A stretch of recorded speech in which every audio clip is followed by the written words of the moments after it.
Good afternoon, everyone, and happy Wednesday. As we talk about our forecast, we are going through a little bit of a change here as we go into the next couple of days here as we head into tomorrow. We're tracking some rain, but hey, at least here for today, we got the sunshine and temperatures are actually pretty nice this afternoon, up into the lower 70s after a little bit of a chilly start. We were down into the upper 40s for many locations, and actually here in Columbus, we dipped to 48 degrees and actually not too far away from our record low this morning of 46. So it was a little bit on the chilly side, but again, temperatures are rebounding, and we were going to take a look at the Columbus zoo camera there, but it looks like it's down for the moment. But here's a live look over downtown showing plenty of sunshine, a few scattered clouds this afternoon.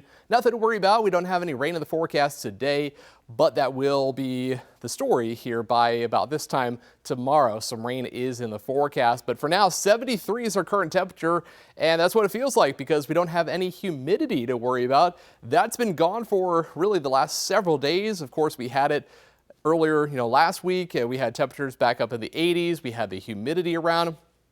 That's been gone for really at least a couple of days, and now still feeling the nice, cool, almost fall-like conditions here across central Ohio. And we got more of that in the forecast, even going into tomorrow, into our Friday, and honestly for the weekend, which is, of course, perfect timing for the home opener for the Ohio State Buckeyes, as we are talking about temperatures in the 70s here on Saturday. We got plenty of sunshine in the forecast, perfect conditions here for Saturday and even Sunday. Not looking bad. We got more sunshine in the forecast as well. So enjoy conditions like this while we have them, because it does appear like it will start to warm back up going into next week. But no 90s in the forecast, just back to the 80s here for at least a few days. Right now, though, everyone really in the 70s here. We got low to mid 70s, 74 in Newark, 72 in Lancaster, 73 in Chillicothe, and the cooler spot there, Springfield, at 69 degrees. But everyone will be in the 70s here for high temperatures today,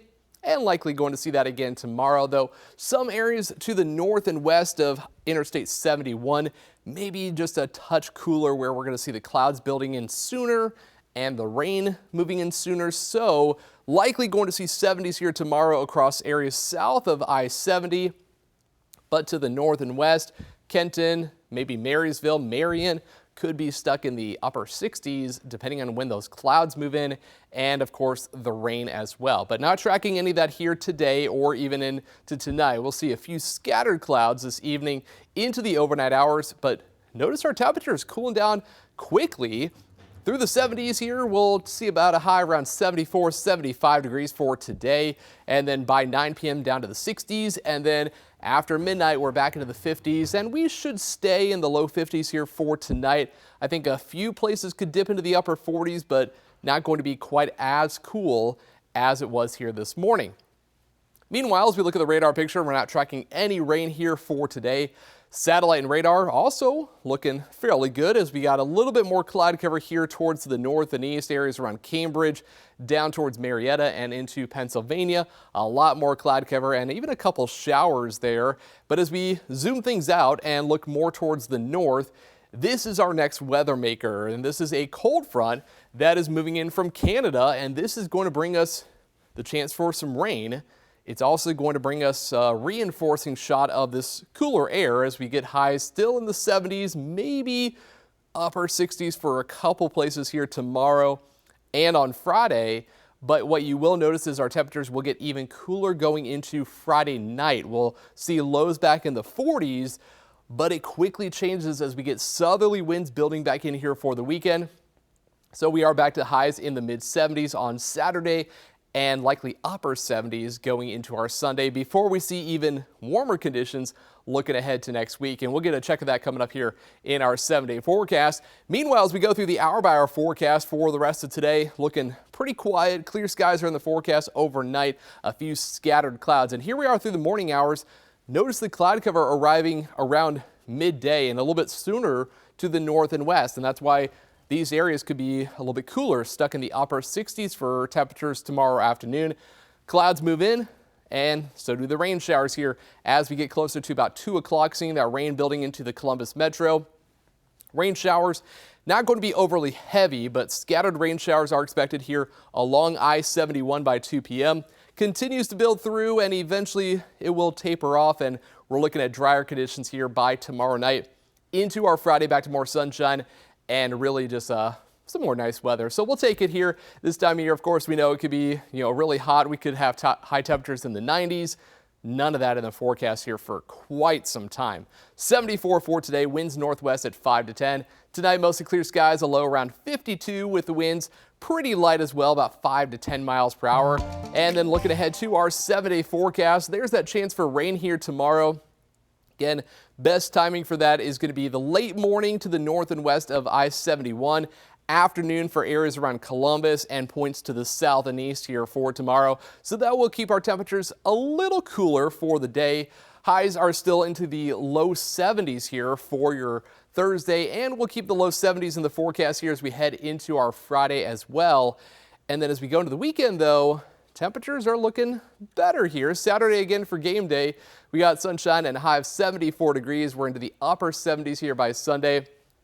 And then right back into it here with highs into the low 80s, looking ahead to our Monday and Tuesday. So a little bit, nice weather here for at least quite some time, but thankfully we're not tracking any big rain chances. We could use a little bit of rain. We've been dry here for much of August, so some rain would be helpful, and we'll be watching that here again for tomorrow. And then probably as we get into the middle to end of next week after the 7-day forecast. But other areas that actually need the rain is parts of the West Coast where there are wildfires burning out of control in central Oregon during critical fire weather. Exploded in size to about 18,000 acres this past weekend. And the flat fire began in Deschutes County near the areas just to the southeast of Eugene. And authorities actually ordered multiple evacuations, warnings, and road closures in both of those areas, just again in central areas around Oregon, just south and east of Eugene. Combination of hot weather and low humidity led to those fires kind of getting out of control, and they're still being worked on here for the next couple of days, and hopefully they can get more containment on some of those fires again happening in Oregon. Still more fires happening in parts of Canada, and the cause of this exact fire is still under investigation. Now, coming up this Friday, it marks 20 years since Hurricane Katrina made landfall along the Gulf Coast in Louisiana. Hurricane Katrina actually reached Category 5 status with winds at maximum of 175 miles per hour. However, the storm was downgraded to a Category 3 when it made landfall, but despite that weakening, the storm still devastated the city of New Orleans with significant flooding as levees failed. In this video that you're looking at here, you can see the extensive damage. This is from the lower 9th Ward, which was one of the hardest hit parts of the city of New Orleans during Hurricane Katrina. So a lot of devastation again 20 years ago. And happening more recently, nearly 24 FEMA employees are actually on administrative leave this morning.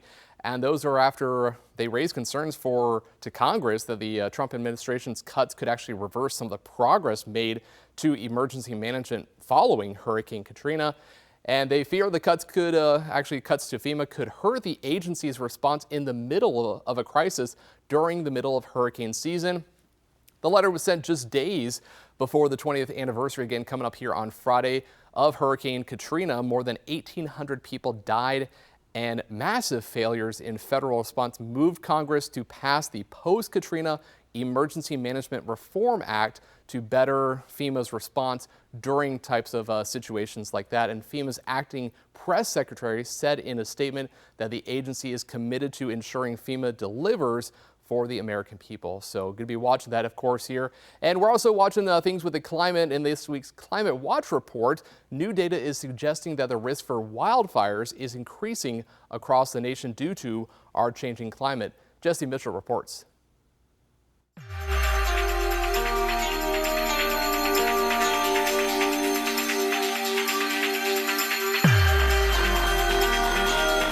We're keeping an eye on the climate. Here's what you need to know. Last week, Hurricane Aaron became the first major hurricane of the Atlantic season. It rapidly intensified into a Category 5 storm before weakening again. Scientists say record-hot ocean waters, made far more likely by climate change, fueled that explosive growth. In fact, without climate change, Aaron would have been a Category 4 storm at its peak. The storm brought heavy rain, wind, and waves to Puerto Rico and portions of the East Coast, but did not make landfall in the U.S. Hurricane season will continue through the end of November. Meanwhile, new data shows wildfire risk is spreading nationwide. A new report found more than 2.6 million homes across 14 states face moderate or greater risk of wildfire, which could cost more than $1.3 trillion to rebuild if destroyed. California accounts for half of those homes, but places like Austin, Denver, and Colorado Springs are seeing growing threats. Longer, drier seasons, decades of fuel buildup, and more construction in fire-prone areas are contributing to the expanding wildfire risk. And finally, the environmental impact of artificial intelligence is becoming clearer. Google just released data on its Gemini AI chatbot and found that a single text query uses less energy than watching 9 seconds of television, emits about 0.03 grams of carbon dioxide equivalent, and consumes about 5 drops of water. Google says it released the paper and methodology to encourage other AI companies to adopt similar measures to reduce the impact of AI on the environment. That's your Climate Watch. For the latest on climate and environmental news, go to cbsnews.com and follow us on Instagram at CBS News Planet. I'm Jesse Mitchell in New York. And before we go today, we actually have another fun one coming up here. This is actually something from meteorologist Meredith Garfalo with some more space news. In the latest space news, here's a story that may leave you shook. New video shows SpaceX launching its most powerful rocket yet. This is called the Starship Mega Rocket.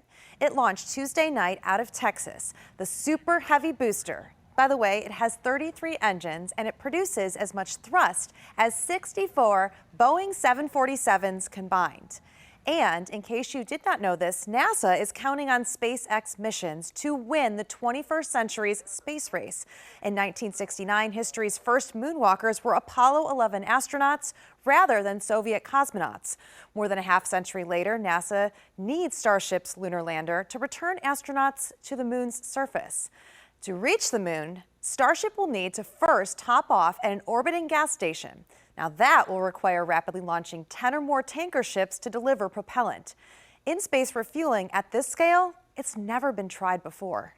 Those are important technologies for the long haul. For going to Mars, they're important. But is this the right approach for the right moment? I think it's too risky from a schedule standpoint. NASA, on the current path, doesn't appear to be on a timeline to beat the Chinese, in my view. Now, U.S. Transportation Secretary Sean Duffy is NASA's acting administrator. He says he's confident that SpaceX, which is well known for its space innovation, will deliver again.